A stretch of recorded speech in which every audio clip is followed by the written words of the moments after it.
I don't know what the white supremacists are up to minute by minute. They are up to a lot of things that has to do with increasing their ability to dominate and mistreat people of color.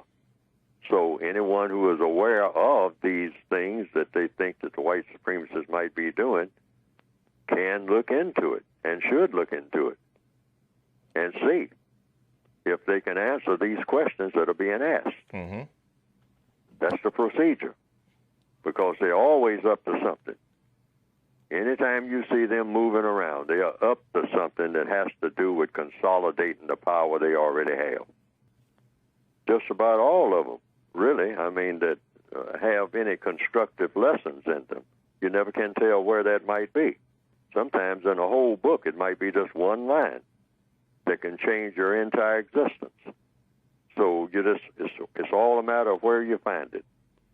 And I recommend that people read anything that they happen to lay their eyes on. I mean, at least glance at it, because at least you'll learn what not to read, to learn what is a waste of time.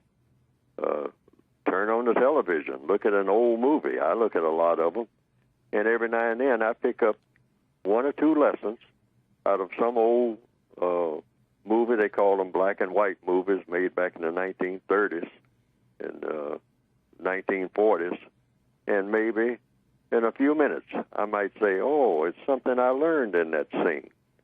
Learned about what? About what not to do, or what to do in a certain circumstance, or how best to say something in a certain circumstance. Sometimes just one or two lines in an entire movie, or sometimes in almost every scene in an entire movie. I've made up a list, and I'll probably put it on my website, of about 40 movies that I have. Sometimes I look at some of them over and over again, because I learned something each time. And they're just dramatizations. Many of them have no black people. Most of them have no black people in them at all. But you study movies for all kinds of lessons. You study them for the lessons. What did I learn from this scene? Is there anything that is worth learning? And the same with a book or a comic strip.